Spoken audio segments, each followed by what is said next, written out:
director, Saints and Chiefs. Yeah, he's now I guess the head of school at All Saints. Yeah. I thought it was York, but it's All Saints. Yeah, it's All Saints. Okay, but that's everything. Like Saints to Saints. Yeah. But we got the road a little bit late, so we were up front. I'm right in front of him. I don't know, it's kind of outlaw he was. Oh, shoot. Sorry.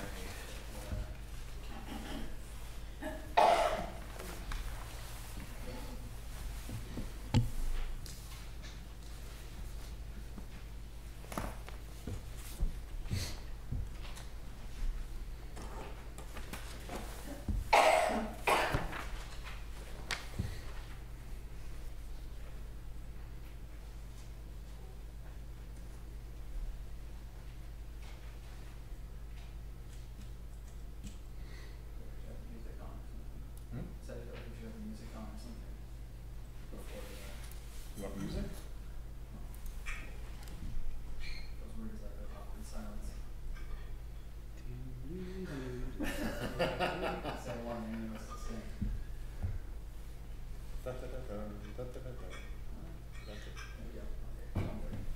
Perfect. All right, good afternoon. We'll call the Traffic Safety Committee meeting for Wednesday, February 28th to order. Nice to see such a robust crowd out here. Welcome. After a little over 2 years, it's nice to be back on this committee, for this group. Yvette, you want to call us to order? Sure. Director Harari? Here. Chief Tomasi? Here. Director Branson? That's good enough. Yeah. Been called a lot worse. Here. Branson? Yeah. Branson. Yeah. Whatever. He has so many different names and Squishing my two names together, Brandon Swanson, it's more efficient. saves time. Yeah. This meeting is being offered on Zoom, correct? Yep. Yes. Okay. So let's go into old business. Well, I think you want to Wait. do a public comment. This is Oh, yeah. Sorry. yeah, that's okay. Yeah, thank you. See, I'm rusty. Little rusty. Now we'll open up to public comment. This is the time provided so that persons may speak to the committee on any items not on the agenda. Under the Brown Act, public comment for matters on the agenda must relate to the agenda item. Hateful, violent, and threatening speech is impermissible public comment as it disrupts the conduct of the public meeting. This is a warning that if a member of the public attending this meeting remotely violates the Brown Act, failing to comply with these requirements of the Brown Act, then that speaker will be muted. Hi, Nancy. Hello, good afternoon. Nancy Toomey, resident of Carmel-by-the-Sea. Thanks for all of what you all do. It's appreciated. I just wanted to raise and reinforce email string that we've had amongst us, the three of you and myself. And that is on Assembly Bill 413, which talks to the need to have no parallel parking prior to intersections throughout at least the commercial area, but all of that is to be determined. I know that from our communication that you're working to try to get clarification on what the requirements are, timing, all of those good bells and whistles that will give us some more information as to how that may impact our village. And I'm looking forward to that and looking forward to having more public discussion about what that might mean as we're all actively reading what is being covered in the Pine Cone and how Pacific Grove, as one example, is embracing that new regulation by rearranging some of how their sidewalks and parklets, in their case, not relevant here, are really rearranging their village and projects and that type of thing. So I'm anxious to hear what is going to happen and how we're going to roll that out and embrace it, or hopefully not even as a possibility. So looking for more public information and discourse on that particular topic over time. And I appreciate that. Thank you very much for your work on that topic. Appreciate it. Thank you. Mm-hmm. Any other public comment? Anybody on Zoom?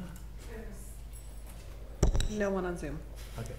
Like there's nobody with their hand up or nobody on Zoom? Okay. Thank you. All right, let's move into old business. Item A is a review a request for a four-way stop controlled intersection at Santa Rita Street and 4th Avenue. brought forth by Jill Meyer. I think I could kick this off, Mr. Chair. Hit it. Okay.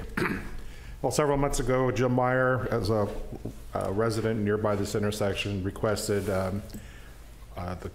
this committee to look at the potential of making this two-way stop control to four-way stop control. And when the committee at the time went out there to the tour inspection, we noticed that what we're looking at here in the photo, in the northwest corner of this intersection, there was a lot of overgrowth. So when cars were going southbound on Santa Rita, it was very hard to see if there was a car coming on 4th Avenue eastbound. So there was a concern there. There was also you can see facing the opposite direction, the stop sign facing eastbound traffic. It was kind of blocked by some tree branches. So anyway, what the committee last meeting recommended was that let's do some excessive pruning and trimming of the branches by the tree or by the stop sign, which is kind of shown here.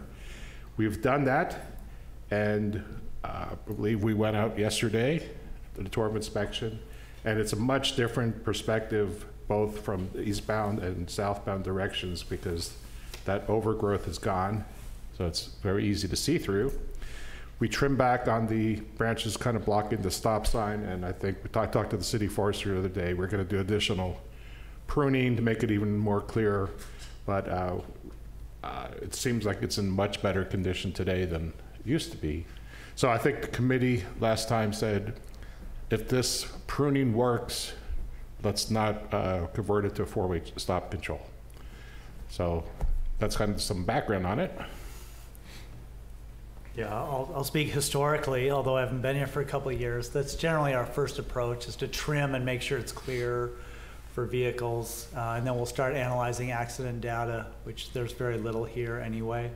And we move forward with just the clearing of the signage and the view for vehicles approaching the intersection, and just see how it goes and see if we need to take any other action. But at this point, it's going to be leave it with the cleared viewing by Public Works, correct? Yeah, I think that was my takeaway too. I'd be curious if we can reach out to the person that brought this to our attention, a couple cycles ago, and just get their perspective on the work. I mean, when we went out there, the thing we're looking at to the left, that the clump of vegetation, you can see right through it now. So I think it was a good solution. Yeah, thank you, Rob. You couldn't see through that at all. So I do think it was a good solution. Yeah, but I'd be interested to hear in the future what the resident that brought this to us thought about the improvements. Also curious to hear if there's any public comment on this today. Open it for public comments. Yeah. Is there anybody in the public who wants to comment on this? I see none. Anyone on Zoom yet? Okay. All right, so we'll proceed to the next item. Do we need a motion? Oh, you're right. Wow, I am rusty, aren't I? I'll make a motion that we conclude this item of old business. We will reach out to Ms. Myers, and should there be, unless something significantly alters the situation, we will consider this business closed, this old business item closed. That's a long recommendation. It's a beautiful motion, Bob. I'll second it. Okay. So well crafted. So well crafted. Do we have to go around? Yeah. Oh yeah, we're very formal these days. Yes. Director Harari, Yes. Chief Tomasi, Yes. Director Swanson. Good job. Yes. Thank you. The motion is passed. All right. On old business, it's next one is B. It's a review of commercial vehicles that may be using Junipero Street rather than the designated truck route along San Carlos Street between 8th and 13th Avenue. This was brought to us by Carmel Cares. And I know this came to the Traffic Safety Committee last meeting, and we took it forward for more review, right? We're going to do a little bit more analysis on the actual numbers of commercial vehicles using this stretch. And we have it on our map. It's really on Junipero from 8th down to 13th. It's a residential area. When you're going south on Junipero, you're supposed to turn at 8th and go down to San Carlos and use that as the truck route. That's been identified as the city for trucks. The complaint is that we have a large number of commercial vehicles using Junipero, between 13th and 8th and 8th and 13th. At the last meeting, the numbers weren't showing that they're really that high. I had my traffic officer do a study this past week, actually through February 14th through February 19th, so that's Wednesday through Monday. We set up a game camera and we took photos of every single vehicle coming through using that street. So I'll disclose that we did use a camera for that. On Wednesday, February 14th, we had 3 commercial vehicles. One of those was a UPS or FedEx. On the 15th, we had 6, one of those being UPS or FedEx. On Friday, we had 3, 2 of those being a UPS or FedEx. Saturday, we had 1, which was a UPS or FedEx vehicle. On the 18th, which was Sunday, we had 0 vehicles, commercial vehicles. And then on Monday, the 19th, we had 2. So we're not seeing a lot of numbers for commercial vehicles. And I do want to state that our ordinance and the law on commercial vehicle routes are designed for vehicles over 3 tons. They're designed to reduce the impact through residential areas and the impact to roadways, because commercial vehicle routes are supposed to be a little bit heavier duty, can handle those type of vehicles. And of course, in our community, or in our village, with the trees, we want to make sure we limit the height of vehicles coming through our residential areas. That's the purpose. However, legally, commercial vehicles can go off of a truck route if they have specific deliveries in an area or need to traverse the area to get to a location. So enforcement's a little bit challenging. We have to make sure that someone is just using it regularly to cut through. The previous report we had was a large number of commercial vehicles. Clearly during this week, we don't have a large number. We have a few vehicles that are coming through. Commercial vehicles do not include garbage trucks, utility trucks, ambulances, fire trucks, school buses, MST, police vehicles, things like that. So I think what we're doing is we're thinking that what is a commercial vehicle really isn't by definition. And we're seeing a lot of vehicles come through that are allowed to use that route. So based on the data that we have, unless anybody has any, I need to open up public comment. Well, I'd like to chime in. Yeah, go ahead. Go ahead. All right. Thank you, Mr. Chair. Now, a couple of additional thoughts. The information about the actual counts is good. That was part of our homework for this meeting. A resident, I don't think that person's here this time, but the resident was stated that he lives on the location and stated much higher counts. So it's good that we have actual numbers. Second is that part of our homework for this meeting was for Public Works, and I'll turn over to Rob in a second, to go up and down both streets, make sure we have proper signage that makes it very clear what is a truck route, what isn't. Rob, could you kind of walk us through? Did you see any room for improvement, or is there plenty of signs? Go back to my While he's pulling that up, I think, yeah, that's a great point. The signage is the next step in this. Okay, I have some slides that I'll skip through here. This is Southwest Unipro and 8th clearly defines the truck route down 8th Street. This is the center median, same thing, directing traffic down 8th Street. This is southbound Unipro and 10th, northbound Unipro and 10th, southbound Unipro and 11th, northbound Unipro and 12th, southbound Unipro and 13th, northbound Unipro and Rio and 13th with the truck route going towards San Carlos. And then we skip over to San Carlos and 8th, the truck route signs pointing traffic south on San Carlos. At 13th, this is for northbound traffic turning right onto San Carlos. And this is the southeast San Carlos and 13th, directing traffic to Highway 1.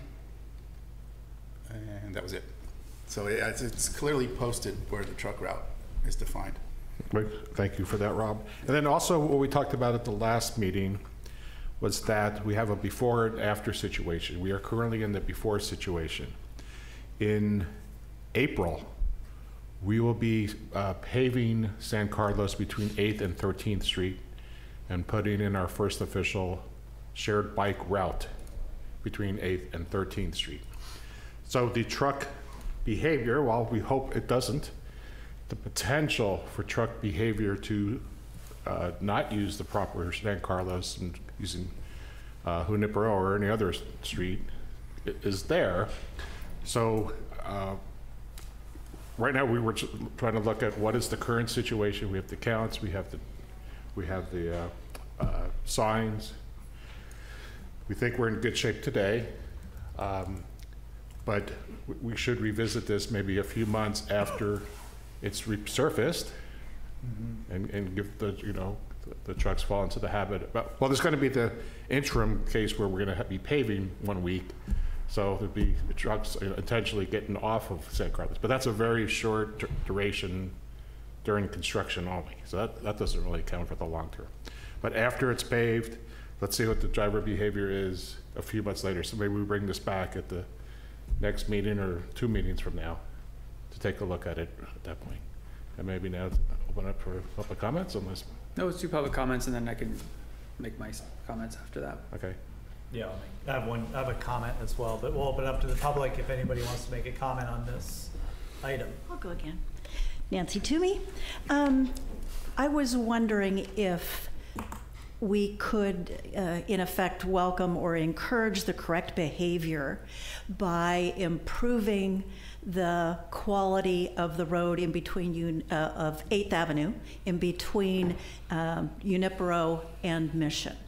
That road is suboptimal, in my humble opinion. I go up and down it often, and it's very narrow. Narrow encourages slow, which is good. I get that. But that road is potentially less, looks less like a thoroughfare. It looks like it's just going into a non-thoroughfare type of a passageway.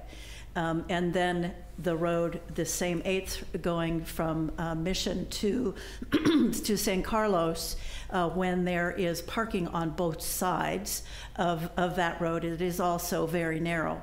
And any good-sized commercial truck gets very crowded in that next strip as well, this area there, but the one before. This is potentially less of an issue. People know to slow down if they don't think they can both fit going in both directions. I get it. But I'm probably more concerned about considering looking at how can we improve, the edges of the road in between 8th and Mission and Junipero. So just a suggestion. Thank you. Anybody else? Bring it back. Brandon, did you have comments you wanted to add? Yeah, thanks, Chief. So, Bob, your recommendation was to basically bring this back next quarter? Depends on when we actually pave it, but it's supposed to be April, so May is our next meeting? Okay, so bring it back at a future meeting. Might be a little soon, but I would just ask, like to what end? Like, are we going to ask the police department to do another study, or what do you think we'll learn or hope to accomplish next time we bring this back? If I would suggest we give it a couple months after it's resurfaced, because let people get used to it, and let's go back to a normal situation. So I think May might be too soon, quite frankly.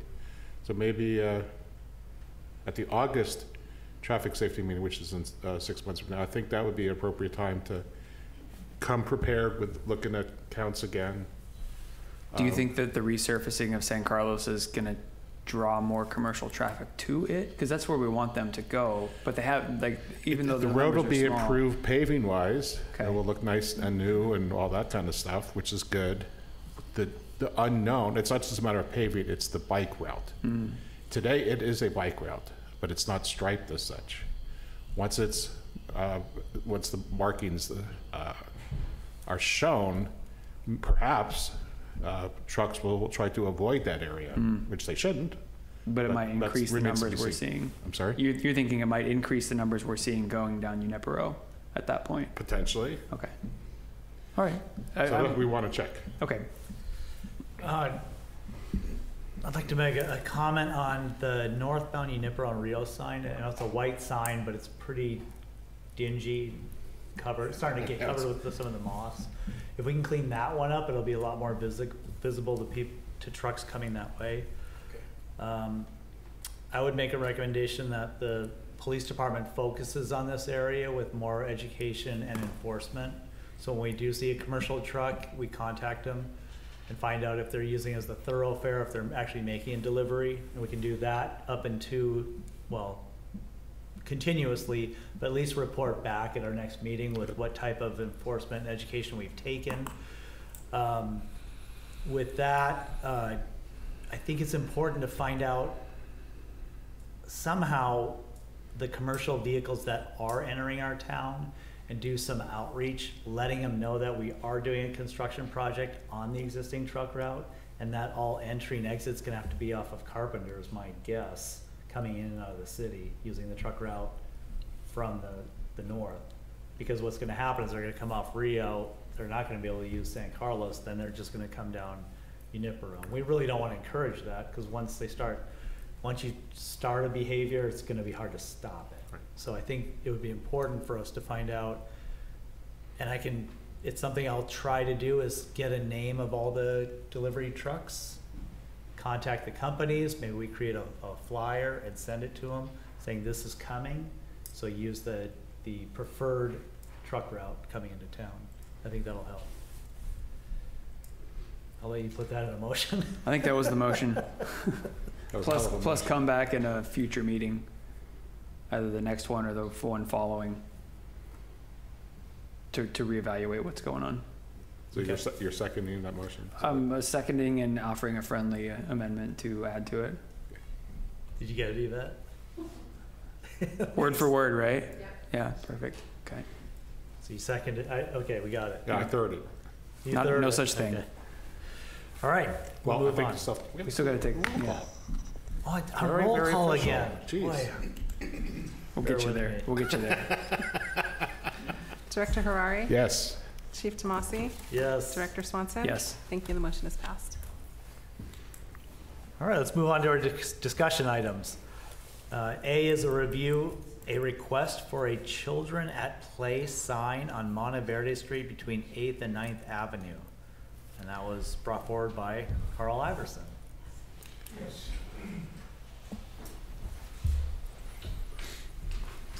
Yes, thank you very much. I'm a neighbor here, Carl Iverson. I wanted to come up and talk to you a little bit about this, and I could answer some questions first, or if you'd like to ask me why do I want to do this. We've talked about it a little bit, and I have a sign here. Some of you have already seen it. I could bring it up if you'd like to see that. And I understand you guys came by and visited, and I wasn't quite ready for that. I hope you got a chance to look things over and come up with some ideas. I'm open to something that doesn't exist now. We have lots of kids coming in the neighborhood, in the community, with strollers. A much younger child level of kids are there, and I've had people comment on it, and the traffic is kind of busy there right now anyway. But I'm thinking a little further ahead. Eventually, the theater will be completed, and there will be kids coming in that want to be performers. They'll be trying out, and their parents will be coming in. So the traffic will be somewhat greater, I believe. But I've been in that same location 37 years, so I kind of know the pattern. And it's gotten a little bit larger, number of cars coming through. You have to stop and let one car go, and then you go. It's not ideal, but it's anyway. That's what I'm thinking. Any questions that you may have? Thank you. Carl, I'm actually curious. So, can you just maybe go a little bit deeper? Are you thinking that the sign is needed for what's going to happen in the future when the Golden Bough does open, or have you seen currently there are more kids playing out on the street that the sign's needed immediately, or are you just kind of thinking into the future that when this becomes operational? I'm thinking currently. I've been thinking about this for quite some time, and I had an extra sign from a long time ago when I had some renters, and there was a long driveway, and I wanted to let the people know coming into the property that there were children running in the area. So I'm ready to do it right away if it's possible. I have one sign now, and I'm pretty sure I can get order another one and get the matching one. But maybe there's a better sign, and maybe there's a better sign that the state wants to see around that. I did take a little trip down to River School to check to see what signs they had. They didn't have a sign like this with the wording on it, but when I first saw the sign, I looked at it. It says, "Caution children at play," and I thought, well, children at play house, because the theater is a playhouse. And I thought that would be a little catchy thing, but we could use something else, or maybe we can't use anything. But one of the teachers that I've been bumping into over the years, Pam Galuli at River School, brings her kids up to this very building during the year to kind of show them what government is like. And she does a wonderful job of getting the kids up here safely, and they enjoy it, and they know about the sign, and she supports the idea of helping her when she comes up with her kids. So there's that part too. Do you guys have any other questions for Carl? I do not. Okay. No. Thanks, Carl. Yeah. Don't leave. Don't leave. Okay. Yeah. So I guess more for my cohorts up here, and somewhat for the people listening. So I think one of the things we tend to lean on here at the Traffic Safety Committee is, if we're presented with something like this, is it a unique situation? Take, for example, when someone comes and says, I'd like to have a no parking sign somewhere, or we need a new stop sign, or we need speed bumps. Is it a unique situation to a specific location, or is this something that if we do it here, we may have to do it in 30 other places around town? So we often think about that.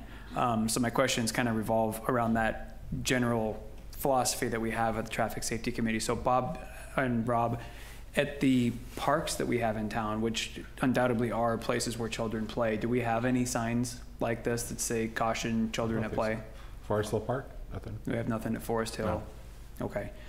Nor near the Carmel Youth Center, for that matter. The Carmel Youth Center doesn't have one. Okay. Do we have any traffic data? Do we run any traffic data on this street specifically to see if it's a higher volume traffic street than others in town, or do we know? The only thing I ran for this street is accident data, calls for service in that area between 8th and 9th on Monteverde. I did a 5-year study, and we don't have any accidents taking place on Monteverde between 8th and 9th during that time. So, yeah, I don't have any accident data, but that doesn't share with you the pedestrian numbers or the usage at the Golden Bough. So, apologize. Go ahead. I have some comments. First of all, I wanted to thank Mr. Iverson for bringing this to our attention in the first place, and for offering to, you have a sign, or offering to give us the signs. Yes. That's really nice. I also wanted to point out we did get a public comment letter from Gerard Rose, who also supports Mr. Iverson's request for putting the signs up. So thanks for that. Going back to what Director Brandon said.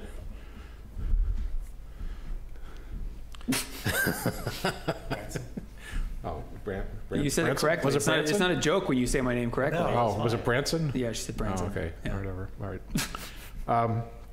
The precedent setting. Oh, this could be a unique situation if the Golden Bough triggers a lot of children in one location. And I don't know if we have that information. Obviously, it's been closed, but that's a temporary situation. It's going to be open up hopefully very soon, and we can really see if there's a lot of children or not. If there is a lot of children, I'd be a lot more inclined to go along with this concept. If it's just a one-off, once a month, 8 kids show up, it's no different than kids walking to school or something, or playing at a park. Yeah, and we have other locations like the dance center up by Mission and 8th. Yes, right. I don't believe we have children at play signs there either. And so you use, I think you just, use the term of like 30 other locations, but that could happen. And that's what concerns me. We don't want to start putting littering the town with a bunch of signs that are not critical. We have 25-mile-an-hour speed limit across the town because of pedestrians and narrow streets and all that kind of stuff. So I'm not saying it's a terrible idea. I'm just very cautious or concerned about the potential of precedent setting. Well, I think tearing off of, I'm sorry, Chief, if I could, just because I had my thought, but I'm so sorry. Okay. I think just tearing off of what Bob's saying, I mean, maybe where we go with this is that's why I'm struggling and kind of like rambling a little bit, because it's not a bad idea, is the thing. But I don't know if we have the data, and if the whole concept hinges on the Golden Bough Playhouse being the draw that brings the children, I think you're right. I think we don't have the data. If we wanted to, perhaps we could, table this, reach out to, Stephen Moore and the board, find out what their programming could possibly look like in the future for children, anticipated open date, and then maybe reconvene on this matter to see if this causes a unique situation that's over and above the parks and the libraries and the dance center that we already have in town. Right. Or maybe we need to think about signs at those other ones too. I'm not saying it's off the table, but we should maybe get more information on this one if this is going to be the catalyst for putting children at play signs. Yeah, you said what I was going to say. I think it's important to reach out to the Golden Bough and see what their anticipated usage is with children, and that the population will be. What we have done in the past at the youth center is when the youth center was in operation and they did have kids at the youth center, they actually had a mobile children at play sign or a children crossing sign that they put out during their hours of operation. And then they just brought it back in when it wasn't needed. So, I mean, I agree we need to reach out and see what the intended use is, but if we know that this is going to be heavily used by kids, a lot of kids getting dropped off and walking in and out of traffic, maybe that's a solution too. One that the Golden Bough can put out just to protect the kids as they go. Well, I have a good contact with Stephen Moore, so I can take the lead on contacting him between now and our next discussion on this. And I think that's a good idea, Chief, to talk about. Maybe they take some ownership of when they are going to be a draw for children to come there. They take some ownership of notifying the street that's going on. Traffic guard or yeah. I think the Stevenson School does something similar. Yeah. But that's Stevenson School is like every day, every school day. And we do have school crossing signs on our yellow crosswalks up near the Stevenson School and Real Road. Yeah. Okay, so we'll, so the recommendation is I'll make a motion to do our homework, Brandon will contact Stephen Moore, bring it back to see if something that Golden Bough can do, we should do, or nothing should be done. After Golden Bough is open. Yeah, after Golden Bough is open, for sure. Yep, I'd second that. Have to open up to the public. Oh, and of course we open it up to the public. Yeah, sorry. If there's anybody else other than Carl, or if Carl, if you want to chime back in, please. We're all clearly well-polished professionals at this. I believe that you don't get enough thanks. I know that. Giving you a little background information, I spoke to Stephen, I'm going to guess it's 4 or 5, it was way before COVID. I'm not sure that he remembered the conversation, but anyway, he's heard it at least once.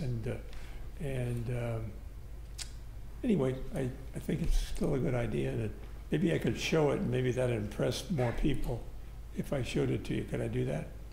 Show Sure. us the sign. The sign, Yeah. yeah, the sign right over here. Sure. Okay. Show it there. It's professional, it's,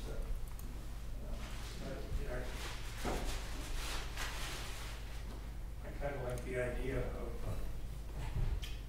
of this with kids. I was a former school teacher, so I have kind of an attitude about safety of kids. Mm-hmm. That's what it looks like. It's aluminum, and I don't know how many you need for the whole district. But anyway, thank you very much Yeah, for your thank you. patience. Thank you, Carl. I really appreciate it. Any Down. other, Any Public other comments? comment? Public comment? anybody on Zoom yet? Okay. I think the motion and second is still on the floor, so we can do the roll call. Roll call it. Director Harari. Yes. Chief Tomasi. Yes. Director Swanson. Aye. Thank you. The motion is passed. All right, item B, review a request for a four-way stop-controlled intersection at Camino Real and 9th Avenue. That was Steve Anderson who brought that forward. Who wants to start this one? Is Mr. Anderson here? I don't think so. I don't think so. If it pleases the committee, I could read the email he sent us. Perfect, yeah. Okay, I'll try to get to the meat of it. Dear Carmel-by-the-Sea council members, I'm writing to bring to your attention a matter of concern that affects the safety and well-being of our community, specifically regarding the absence of stop signs at the four-way intersection of our neighborhood. Am I on the right one? Yes. As a resident of Carmel-by-the-Sea, I've observed an increasing amount of traffic at this intersection, leading to potential safety hazards for both pedestrians and drivers. I believe that the installation of stop signs at this location, creating a four-way stop, would significantly contribute to enhancing safety and reducing the risk of accidents. The four-way intersection in question, Camino Real at 9th, has seen a rise in traffic pedestrian volumes. Unfortunately, the absence of stop signs has led to confusion among drivers, creating a potential danger for pedestrians and other vehicles. I have personally been in a few near collisions and have heard several more skidding and slamming of brakes. I understand that the City Council is committed to ensuring the safety and well-being of our community members and visitors. Therefore, I kindly request that the Council considers conducting a traffic study at the aforementioned intersection to assess the need for stop signs. Installing stop signs at this intersection would not only regulate traffic, but also promote a safer environment for both pedestrians and drivers. And I think that's the gist of it. Okay. I think I'll start off with this one. I think everyone knows that if we want to put stop signs in, it has to go to council for approval. It's a council approved item. The first thing we always do at this level is we take a look at the need, right? The claim is that there's been near accidents, there's been a lot more traffic, there's confusion. If you look at that part of the city, there is pretty much a pattern of controlled intersections. There's very few four-way stop intersections. They're usually two-way. And it's a pattern of all the streets leading through. If we add a four-way, that might actually lead to more confusion, in my opinion. One thing that I did is look at accident data for that area, and that's Camino Real and 8th through 9th. Over the last 5 years, we've had 2 accidents in that area, and those were vehicles clipping parked cars. So not a result of a no stop sign, more of a result of the narrowness of our roads and people just driving and clipping a car. So the accident data doesn't really support a need for a stop sign. Data I don't have, and I don't have for you at this meeting, but could get at a future meeting, is the speed data and the amount of vehicles using that roadway. But I don't have that with me today. I apologize. So this is going to sound a little like a broken record, but you know, I talked on one of the earlier items about we typically will look at a situation and say, is this unique? Are we solving a unique problem, or is this something that's pretty typical around town? And based on what I saw at the site visit we did yesterday, this is a pretty typical situation for what we have around town. I think if we were to convert this to a four-way stop, based on how this intersection functions, we would have to convert a lot of intersections in town to four-way stops because they function very similarly. So I also wouldn't be supportive of a four-way stop here for that reason. Also, if I may, when we went there yesterday, it seemed like there was plenty of site visibility in each direction. It wasn't like there was a lot of trees or power poles or whatever blocking views, so it seemed to be fairly open. And also, Mr. Anderson mentioned that, increased amount of traffic. Was there any development nearby in that area that would have triggered an increase in traffic? I don't think so, but. It's a good question. There are some construction projects down there, but directly at this intersection, I don't believe so. So that's probably not a big draw of additional traffic. So let's open up for public comments. Yep. See what the community has to say. Anybody from the public want to make a comment on this item? All right. Familiar face. Hello, Nancy again.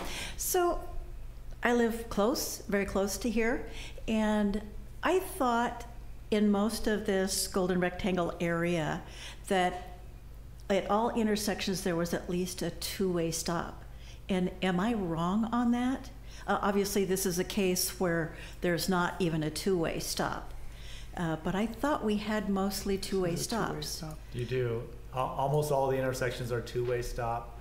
There are a couple of four-way stops at some of our intersections as you move towards 8th. As an exception, yeah.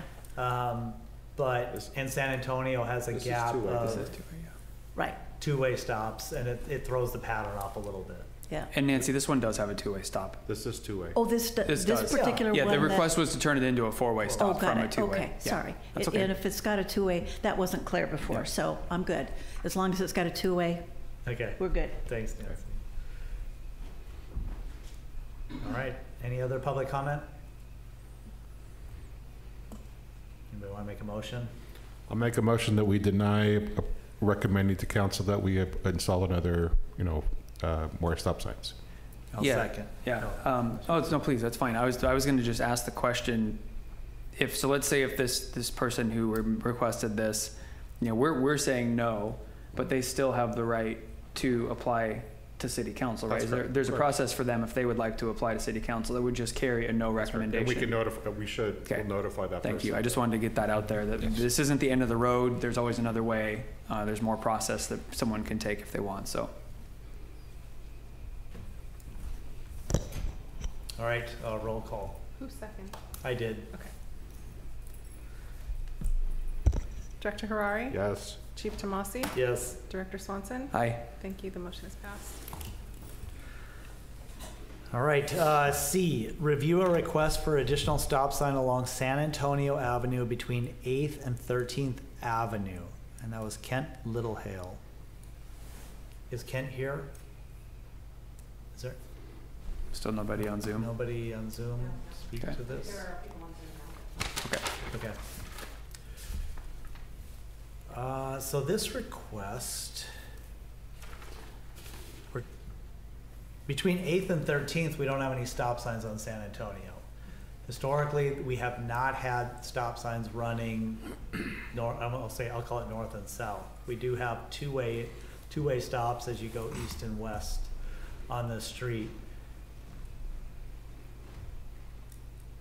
I don't know the historical reason for this, but I will tell you a logical reason why we don't have that. We have a lot of traffic that does use this road. We also have an emergency response that we're trying to achieve as far as time limits, getting to the south end of Carmel. San Antonio is a very popular street for that because of the lack of stop signs. If we add stop signs along this route, it slows the emergency response to our residents in the south end. We already average about 5.5 minutes, maybe 6, getting all the way down to 13th and beyond with our emergency vehicles, and adding a stop sign is going to slow that even more. So for me, that's a consideration as to why we don't have that. If I may, San Antonio is also wider than some of the other residential streets, which allows us to get the emergency vehicles. That's why that's selected as opposed to some of the other streets. And also, I'm not sure if all of them, but I think all, or at least most of the intersections between 8th and 13th are T intersections. They don't cross all the way across San Antonio. So that's different than the grid pattern that we were just talking about for the rest, the southwestern quadrant of the city. So T intersections and all the westbound has a stop sign. So there is stop control there. So it's putting in stop control on San Antonio itself, again, doesn't make much sense to me, but that's why we're here. So we can have public comments. Well, if I could also add to that, one of the complaints about San Antonio is speed. People go excessive speeds on San Antonio, and because there's a lack of stop signs for that 3-block period or 4-block period, I actually set up one of our devices to capture speed and vehicle counts, and I can share that with you now. In that area, from February 15th through February 17th, we had 3,300 vehicles use that roadway. With the speed limit being 25, the average speed was 19 miles per hour with a high of 43 miles per hour. And that 43 could be anybody, it could be an emergency vehicle even.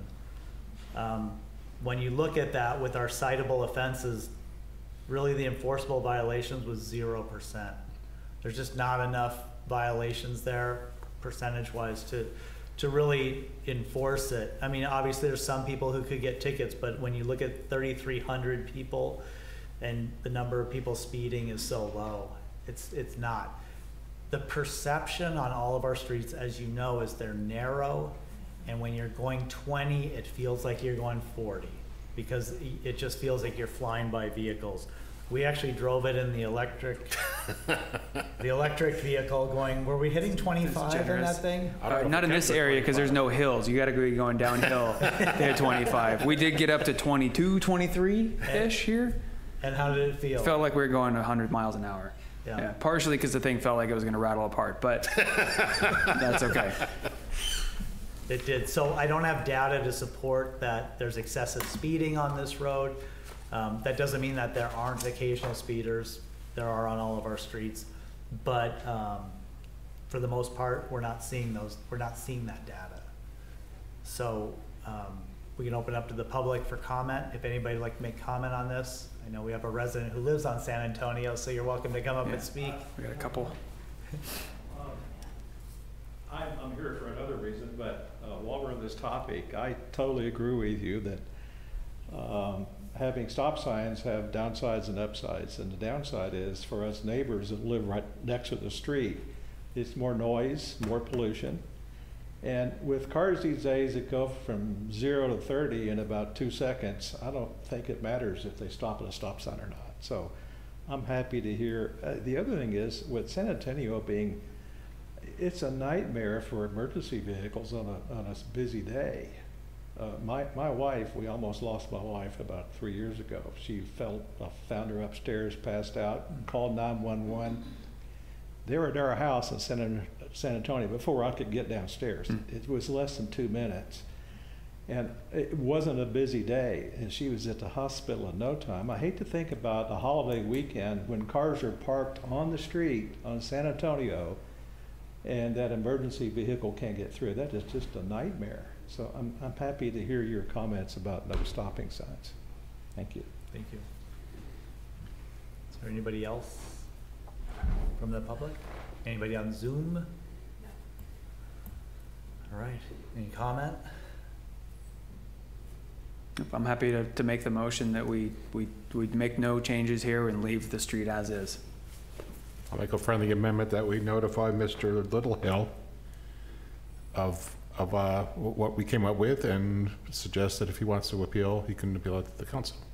I accept your friendly amendment. That's very friendly. Yeah. And I'll second. Roll call? Director Harari? Yes. Chief Tomasi? Yes. Director Swanson? Aye. Thank you. The motion is passed. All right, D, review a request for a no parking posts on the east and west side of San Antonio Avenue at 11th Avenue. Mike McCarver. So I can take an intro to this one if Mr. McCarver wants to make his way up to the podium. Please go ahead. I'm sorry, I can't hear very well. It's okay. I'll do a little introduction for you, Mr. McCarver, and then you can take it away. So this item came to us actually shortly after a development project was approved next to Mr. McCarver's house on San Antonio. The concern came up that directly across from Mr. McCarver's driveway, there's limited space in the right-of-way along the side of the road to park, partially because of that beautiful tree that's there and a drainage culvert, but also because the landscaping and the topography comes out basically right to pavement's edge.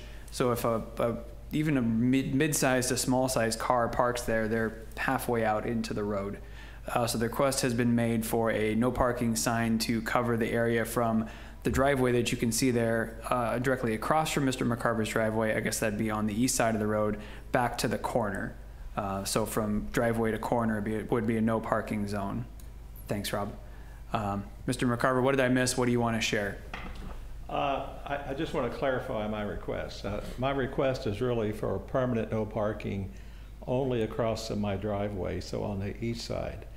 I didn't request that for the west side. Right. I do have a concern for the west side, and it's related to the 1.5 year long construction project that's going to be there lined up with trucks, and so I have no visibility to oncoming traffic from my driveway. But you know, parking on the west side is people's right. I mean, there's 3 parking places, so I don't want to attempt to interfere with that. I would like somehow for there to be about a 10-foot easeway, so that maybe a parking column during construction or something, so that the big truck doesn't park right next to my driveway and I have no visibility for oncoming traffic. So I just wanted to clarify that. And then, thank you. That'll be something to work out with the project planner and the building department as a condition of approval for that project specifically. Yeah. They're going to be required to produce a construction management plan. And so that could potentially be part of that action. Okay. The purview of the Traffic Safety Committee today is the no parking sign directly across from your driveway on the east side of the road. I understand, yeah. So one more comment about that. Gosh, I hadn't seen that one, but that's exactly what I'm talking about. That car's parked on the northbound lane of San Antonio. I mean, it's hardly off the shoulder. There's only 32 inches of space, so it's not really a valid parking place. It's been going on for the 24 years that my wife and I have owned the house there, but it seems like it's gotten a lot worse, you know, with increased traffic, and it's especially bad on days when the beach is busy and, you know, sometimes people just pick that as their designated parking place. The big problem is we have to back our car into our driveway so that when we head out, we got adequate visibility for oncoming traffic. And if there's a car parked in that space that I'd like to get designated as no parking, we can't back our car in. And my wife can't back it in about half the time anyway. But so that's this is a public record, sir. I said this is a public record, sir. This is a public record. Yeah, you're going to be in trouble. Yeah. Any questions for me about my request? Nope. Try to save him. Okay. If there's any other public comment. Does anybody else from the public want to make a comment? We would, Shirley Moon, and we live across the street from Mike. We would like to have some kind of control over where the placement of the post goes. We already have 2 no parking signs in front of our house, and it'd be nice to place it south of that tree if we can, and lower, so that we don't have a visual impact. Thank you. Thank you, Shirley. South of the tree, so right where your arrow is. Well, we would need 2 no parking Yeah, we have to posts delineate. from one end to the other. Well, I'll start by, I want to start the deliberations a little bit because I brought this one to the committee. I'm very supportive of this. I keep coming back to this. Do we have a unique situation? And I think this is a case where, yes, we do have a unique situation caused by this tree and the lack of any sort of realistic shoulder. Mm-hmm. And I would say if we find another situation like this in town, I would also recommend a no parking sign in this situation. And in fact, this committee has in the recent past 6 to 12 months taken care of situations like this specifically with no parking posts. So I'm very much supportive of the no parking situation. I hear Ms. Moon's concern. She has a beautiful view. That's her house that we're looking at right there. When we were standing out on the street, I think the top of the hedge there, I'm 6.5 feet tall. It was taller than my head. So I think it's probably the top of that hedge that's there right now is probably 8 feet from the street level. So I think there would be minimal impact with a post, but I would, so if I was going to make a motion and start the motion, then we can deliberate on it, would be to approve the request for no parking. Because of the way our no parking posts work, we do need to install 2 of them that delineates a space between them that cannot be parked in. But for us to work with Ms. Moon as best we can with still installing effective posts on the location. They may not be able to be shortened and they may not be able to be moved completely out of where she would like them, but at least involve her in the conversation so that it is in front of her home to the greatest extent possible. I have a question for Rob.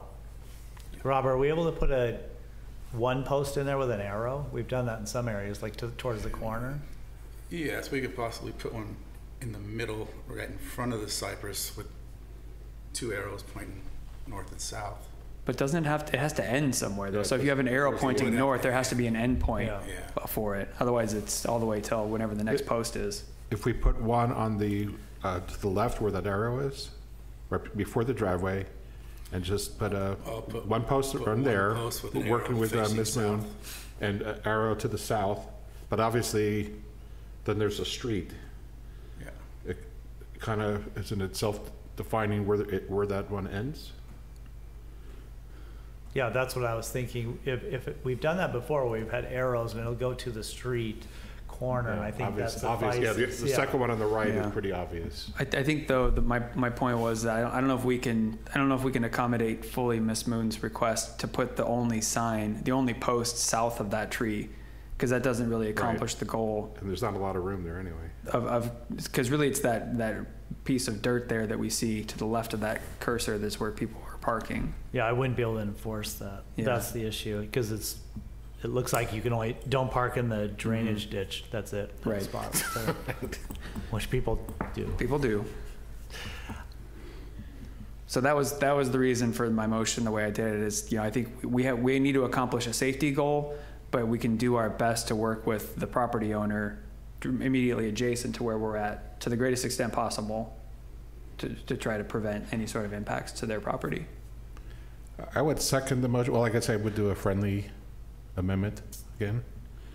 For clarification, Mr. McCarver suggested the west side, even though it's in the title of this agenda item, that the west side not be included in this evaluation, with the exception of in the construction management plan. I wouldn't even put an exception in there. Just leave it out altogether. Leave that out. Yep. Okay, but anyway. Yeah, we've always been pretty informal. Yeah, come on up. Sure. Mike and I've had this conversation. That view shed is so significant to us. We just went through this long discussion with the Bostonakis project, trying to maintain that little slice of view. And Mike has even said that if I had to have a post there, he would abandon his request. Well, now the ball is rolling. So if you look on 11th Avenue, there are all kinds of posts with the arrows going one way or the other. And I'm wondering if there isn't, a combination of some kind of landscaping change or having that more of a bump out that could take care of some of the discouraging people from parking there. It doesn't happen a lot, but it's clearly a problem when it does happen. But to have a post there, hedges come and go. And we have a little tiny short fence there, but it's very visible.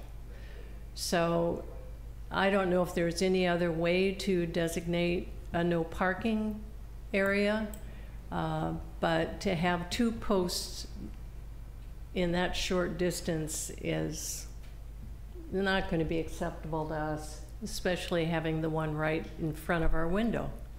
So I have a thought, and as you were coming up, I was thinking about it. If we landscaped to the roadway edge, or leaving very little space to make it obvious there's no parking there, because for a car to park there now, they're already sticking way out into traffic. But if Yeah. we can push that landscaping out more, there's clearly no parking there. Now you're just parking in the roadway. So I think that might be I'm throwing it to my board member, committee members. I'm not convinced, because parking is so precious along San Antonio. Yeah, people park on plants all the time. Yeah, they'll park on the plants. Yeah. Also, I also would be concerned about signing the city up to maintain landscaping here. It's okay. We're doing that whole corner, including all the Yeah. city trees. We maintain all of them. Hold on a second. So, Rob, how tall are the no parking posts from the ground? Ground up is 6 feet. 6 feet. Okay. I So know. so the post would be 6 feet tall from top to bottom. I think it's worth going out there to mark it, because even, Shirley, I hear what you're saying about your fence and your hedge, but even the topography of the site, the rise up to where your front yard is, I can't really see how a post is going to impact your view of the ocean or anything else. Well, Mike has done that. He stood there with a tape measure. Yeah. And like I said, hedges come and go. Mm-hmm. Those hedges aren't doing well because of the cypress tree. But anyway, you're going to see it, so. But it won't block a view, though, I think, right? Well, it's right in the middle of the view. I don't know, it's sure not going to block anything but that. But Yeah. as you well know, when you look out at a view, you want to see the view. You don't want to see a post and look around the post. We can install it lower into the right-of-way, not up here on the embankment, and that will lower the Is there height any of way it. to attach it to the tree itself? No. No. And I think the thing we keep coming back to is that we need to have two posts, because they have to delineate a start and a stop to the no parking zone. So one post only by the tree doesn't tell you how far down the limit of that no parking zone goes.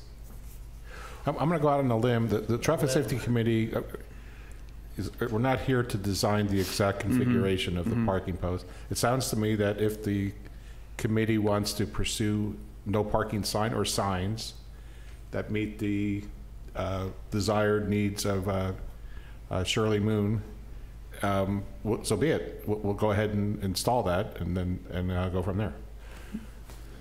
Could we put down red boulders? Oh, we're going back a few you years can't. with the boulders. Yeah. We took that out. Here's a thought. You have no concerns with a sign by the telephone pole, no parking with an arrow, correct? Correct. We've got three guy wires, the phone, There's all kinds of stuff Couple down around there. the corner. Yeah. Rob, can you go further up street past the driveway? Because there's another cypress North? tree. Yeah.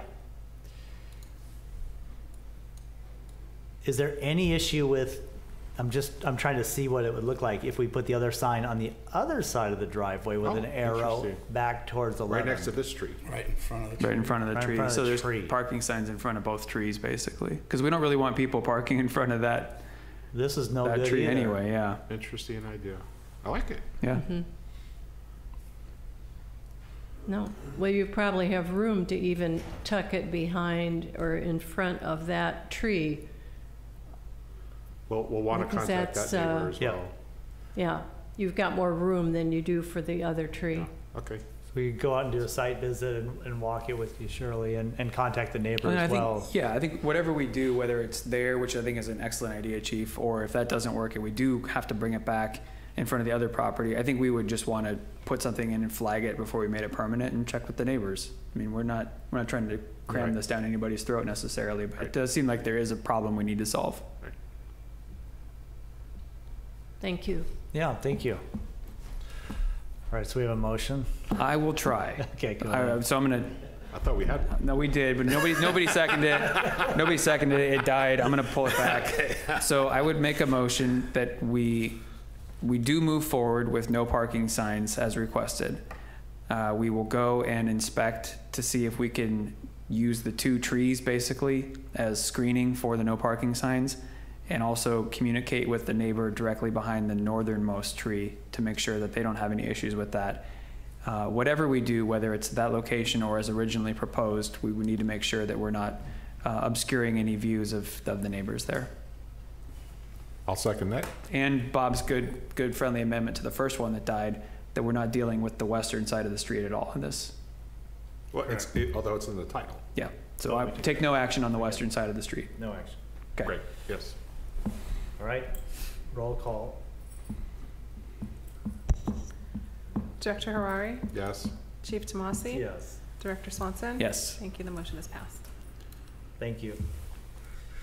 All right, E, review a request for a no parking post on Dolores Street, 2 southeast of Vista Avenue, and that's Allison Schelling.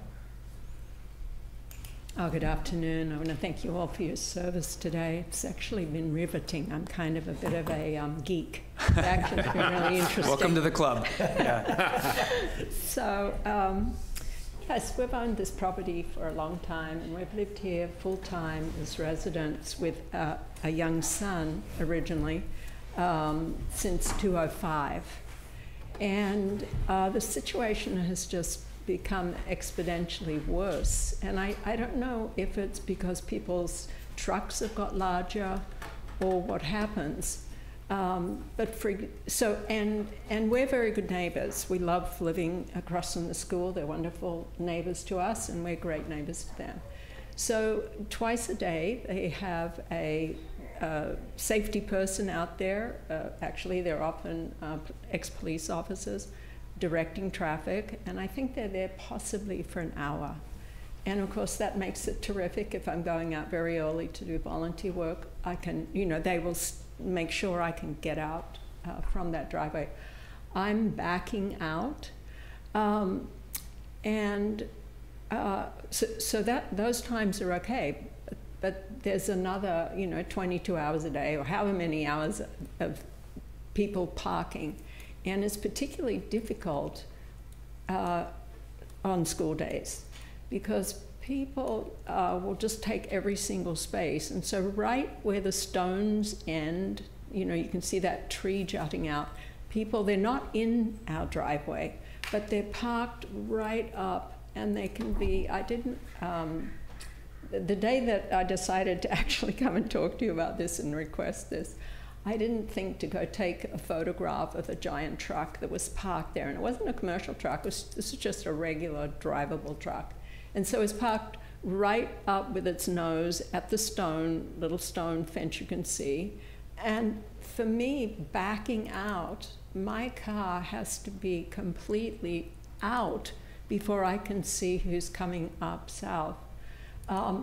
This road is particularly narrow where the driveway comes out from the Stevenson School. And you can see people park from the edge of that gutter, the raised gutter, to keep the water from running down into the school. So it's just a very narrow area to be coming out.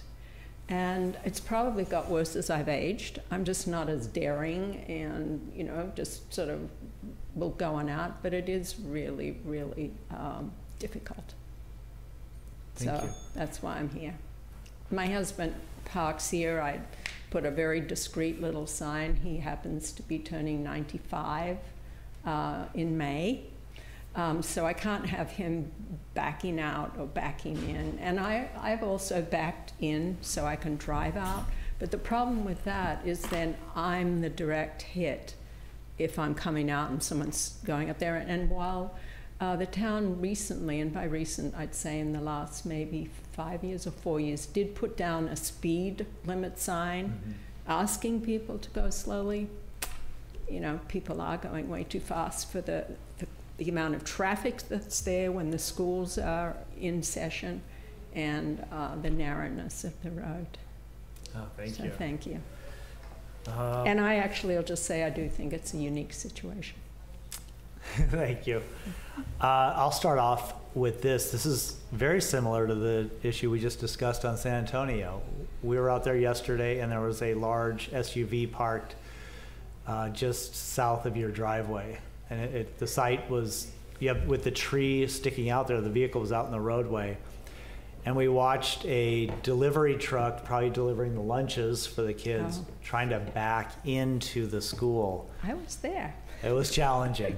Yeah, we were all watching it going, yeah, that's a problem. That was tough. So it's not, Mike, you backing into your driveway, but it's a little bit bigger, but very similar situation. So I'll share that when we did our site visit with that. So I'll open it up to my colleagues up here if you have any comments or thoughts on this. No additional comments from me, Bob. No. So I'll make a recommendation. Should we see if anybody else from the Oh, public? Public comment. I guess we could do that. Would anybody else from the public like to make comment on this? Anybody on Zoom? Seeing none, I'll bring it back. I'll make a suggestion on this one that this is very similar to San Antonio. We look to add no parking space just south of the driveway, where between the driveway and the tree to avoid vehicles from parking there, because they're too far out in the roadway for me for safety. Are you suggesting that 2 signs, two posts? Yeah, we're gonna have to do 2 posts. Anybody else? No concerns, no comments. Do we have is that ready for a second? Yeah, I'm looking for a second. I'm Oh, looking for some sorry. help up here. I thought you were Yeah, looking for what more. you I'll second it. All right, roll call. Director Harari, Yes. Chief Tomasi, Yes, Director Swanson. Aye. Thank you, the motion is passed. Thank you. thank you. All right, next item, F. Review a request for a no parking post or mirror on the northwest corner of Santa Fe Street and Mountain View Avenue. And this was brought to us by Brooke French. Brooke, would you like to talk on this item? Sure. Hi, everybody. So I live on Santa Fe, just past 8th, and I take this route multiple times a day. The time of day you come through makes a pretty big difference because at 3 when I'm coming home with my kids, 3:30, the traffic builds up along Mountain View. When I'm coming through in the morning, it's not as bad, but the intersection is basically blind. So it's kind of shaped like an X, so you're coming this way. Kind of if you look behind you, it's a lot of vegetation, and between that and the cars, there's no visibility. So I have to get halfway into the intersection before I can see anything. And that's not safe. And my kids got really tired of me yelling about it every time, so they told me to come talk to you. So here I am, and I'm hoping you guys can do something to fix it. I don't care what. I mean, a mirror, a stop sign, no parking, whatever works is great for us. We just want to be able to get home. That's it. Thank you. Thanks. Thank you. Well, I'll start off again on this one. I met with Brooke on site after you brought this forward, and there were a lot of cars parked, and they were parked all the way up to the corner on Mountain View. You couldn't see it all. And you couldn't see, and initially the thought would be, well, let's just remove a parking spot. I know parking spots are so precious in our town, we don't like to get rid of them. But even removing one spot wouldn't have been enough for this when you're looking to the right. You would have had to remove 4 of them because of the way this is angled on Mountain View. At least 4, just so you could have a sight view down the road. So I don't see removing parking spaces as a solution to this. I'm not even sure a stop sign is a solution to this just because of the angle of this intersection. It's unique. So I know the recommendation, there's an option up here for a mirror, a convex There you go. mirror. And I think that's probably a pretty good idea, and I'll open it up to both of my committee members to talk about this as well. I think you nailed it. We went out there, we looked. It would take a lot of parking spots away to fix it because of that really sharp angle. So I think we give the mirror a try. With this kind of stuff where we don't do it a lot around town, I would offer perhaps what we do is we come back just as an old business item at the next meeting and talk to the resident and find out if it's solving the problem and see if it's in the right spot and all that good stuff. Because it's not something we do often around here. So I'd like to know if it works, because there maybe can use it in other places to solve problems. Right, and I support that, the convex mirror idea. I was a little concerned because yes, we should put it on the power pole. Hopefully that does the trick, because it's a little bit, I mean, it's a skew intersection in the first place, and the power pole is kind of a little bit off-centered as well. I think we should give that a try. This could be the solution. We'll come back 3 months later, it did the trick, or it didn't work at all, or whatever. So, but at least let's give it a try. And I don't support removing 4 parking spaces. Yeah, because people, it would be so hard to enforce that in the first place. So let's try the convex mirror and see if it works, and report back. All right, I'll make a motion to Public comments. approve. Oh, I said we need more public comment. You heard a lot of what we were thinking. If does anybody from the public want to make comment on this item? Seeing none, we'll bring it back. And Brandon made a motion to move forward with installing a convex mirror on the power pole and report back in May or beyond to see what the impact is and if we have any comment, see if it's working or not. And Brooke, we would welcome you back at our next meeting to maybe report back on how it's helped you or not, and then we can take other action. Thank you. Yeah, thank you. I second that motion. Did you Sorry, hear the motion? we're having Zoom technical difficulties, but We just proceeded with basically your motion. I just worded it was a good one, so thank you. It's been seconded. Yeah. So I Okay. did a major amendment. Okay, thanks. Just kidding. Director Harari, Yes. Chief Tomasi, yes, Director Swanson. Yep. Thank you. The motion is passed. thank you. Was there anyone on Zoom? We are apparently having technical difficulties with Zoom. It's up, but not broadcasting. And the feed to YouTube is also not working. So Jeez. hopefully it's recorded and we can put it up, but Okay. we'll press on. Ooh, look at that mirror. There's a good example. I installed We it have already. that in the That's city. convex, right? Yes. Thank you. Cool. Very nice. Last item, consideration of a gap in the fence along the Junipero Street median between Ocean and 7th Avenue, and that was brought forward by Public Works. All right, well, Good to thank you, Chief. Well, this is already a little outdated. I think when we put this on the tentative agenda, it was before we put in a gap. So right now the historic problem is that before we had a crosswalk at 7th, people were crossing through this a split rail fence on Junipero, and they were damaging the fence repeatedly over and over and over. So somewhere along the way, they had a bigger gap, somewhere about halfway. And some people use that, and other people, you want to show where that is? Right there. Yes, it's Is that it? at the drain. Go north a little bit, Rob. Yeah. Right there. Oh, there it is. I think that's it. And then, but other people were not using the the openings. They were just choosing where they would like to cross and damaging the fence over and over. We also have storm damages to the fence. So there's a lot of maintenance on this fence. So our thought was, before jaywalking was legal, we wanted to keep the fence up and have people use the crosswalks at Ocean or 7th. Now that jaywalking is maybe not Illegal. encouraged, It's not illegal. it's not illegal, No. not necessarily encouraged, but it's not illegal. Mm-hmm. So the thought was, should we continue to fix the fence or just have another gap? We have put another gap, apparently, since the time we put this in. And what's our, It seems to be working. Seems to be working. It hasn't been damaged since we've So- done that. do we have a problem? No. So this is more of a report of a success This is a report of story. the success of our, Unintentional success story. yes, Yeah, okay. of our delayed timing of these agenda. Great. report. So we have 2 gaps currently in the fence. At There's least no 2, need to yes. add another one at this time. Maybe we're looking for the committee to concur with adding more gaps as necessary as opposed to continuing to fix the fence. So if we get intentionally damaged fence over and over in a certain spot, maybe it's time to give up and just let it be and have a gap without identifying exactly where. But we can't just endlessly maintain this fence. Correct. So the motion is to do nothing and go with the 2 gaps. But With if, the 2 gaps, but we're seeking committee's guidance on allowing for more gaps in the future if and when necessary.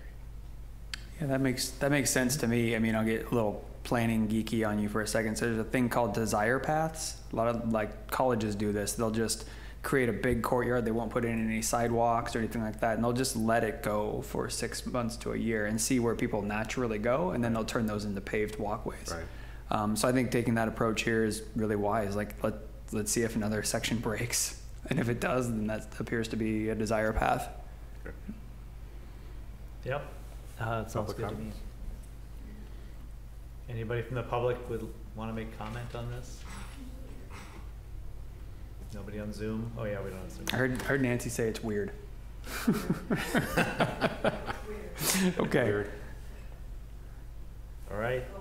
So that's not really it's not a motion. Is it a motion? No, we're not doing anything. It's just a thing. We're not doing anything on this It's one. an anomaly. So it's a report. It's a report. No motion.